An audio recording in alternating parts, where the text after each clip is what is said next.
what is your day-to-day like in Paradise? Yeah, my schedule has changed over the years. I used to do both day shoots and night shoots, just depending on what they needed from me. And over the past couple of years, it's really kind of progressed into nighttime wells. So usually they're very long days, and which is frustrating for how much I'm actually on the show. So usually it'll be like, okay, we need you for, let's say it's not a rose ceremony. So we'll need you at like 8 o'clock, right? So I'll go to set at 8 o'clock. Usually someone will be like, okay, we're going to bring people down, and they're going to like fill you in what's going on, and then just like live your life. So then I'll work until probably about 2 or 3 in the morning, at which point like my old will be like, I'm very tired. I need to go to bed now. So then I'll go to bed at like 3. It takes me a while to go fall asleep. I don't know if you've ever like waited tables or bartended and stuff, but like you're kind of like jazzed, you're kind of like hyped up. Yeah. So I'll fall asleep around 4, sleep until about 2, wake up, eat lunch, go on a run, and then do it all over again. For rose ceremonies, they start a little bit later, but go a lot later. So it'll be, because we have to wait for the sun to go down to do everyone walking. So that'll usually be around 9 o'clock. And then probably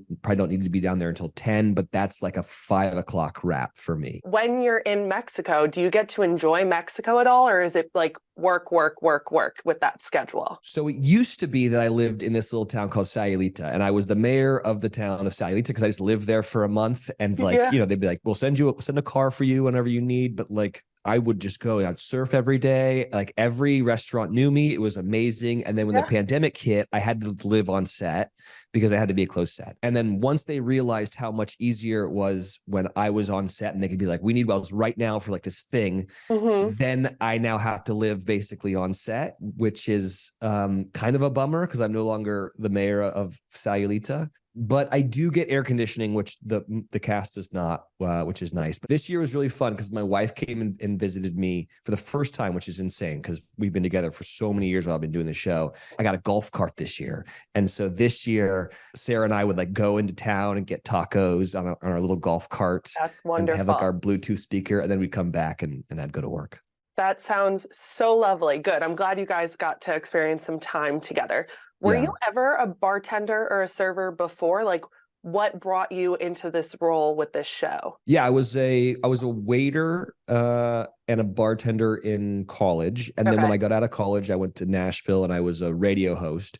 And when you start in radio, you're just not making a lot of money. So I would do my radio show during the day, and then I would bartend and wait tables at night to like make enough money to get by. But the way that I got the job really is when I went on The Bachelorette, I started this thing of if you got a rose before the rose ceremony, because I was the first person to get a rose on The Bachelorette. And once you get a rose, like they don't really care about you anymore because you're kind of fine till the next week. So everyone's kind of stopped paying attention to you. So the second person to get a rose was Derek.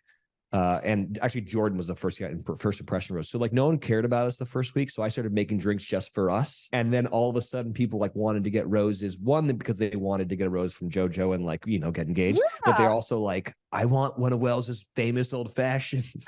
So then it just became a thing where I was just like bartending for everyone. That's amazing. And I'm really glad. I mean, I'm really glad the show brought you back, but I'm sure everyone is really glad the show brought you back. So what is your favorite drink to make? And then what is your favorite drink to drink? I'm still an old fashioned man. And when I first met Sarah, she was not a bourbon drinker. And now that is her favorite drink, is a good old fashioned.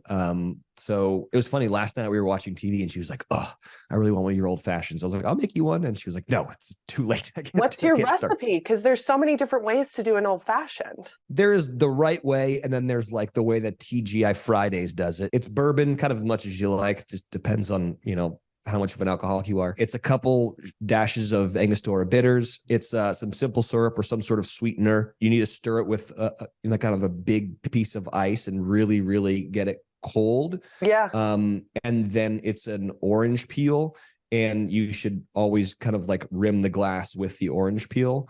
And that's really it. Like it's a very, very simple drink, but when done right, it's great. When you start seeing bartenders muddling oranges and like cherries, like that's not right. Oh, and you need Luxardo cherry. And you can also use like the simple syrup of the Luxardo, like the Luxardo cherries are in as your sweetener. And that's a really beautiful old fashioned. Wow, that sounds delicious. Yeah. So Who were you most excited to meet when you went down to the beach, and who gave you the best first impression, would you say, this season? The guy that I did not want to meet, that he like annoyed me from just like watching TV, was Braden. Yeah. And it's a very good, I learn it every year where like there's always someone who surprises me. And Braden was that guy. Like I couldn't stand him on charity season. He was just annoying to me. And then even like seeing him from a distance, like his stupid earrings and his scarves, I was like, who is this guy? But I ended up being like, I loved Braden. He wore his heart on his sleeve. He was honest. He was funny. He was a little wacky. Like he was just perfect Bachelor television. I was excited to meet Blake. I had never really met Blake, and he'd been like, I've been on, I think, over 70 episodes of these shows. And I was like, the only guy that's even close to me is Blake. He's been on like every episode. So I was excited to meet him. He was super cool, down to earth, very normal, probably too normal for the show, if I'm being honest with you. I really liked Pilot Pete 2.0. It was just interesting to like talk to an actual pilot, and he's like an adult. I really enjoyed him. I loved Kat. I love Rachel. And Jess. Jess is like the sweetest little angel in the world. And she also is just like, she's so awkward. And so, yeah, those are kind of like my faves of the season.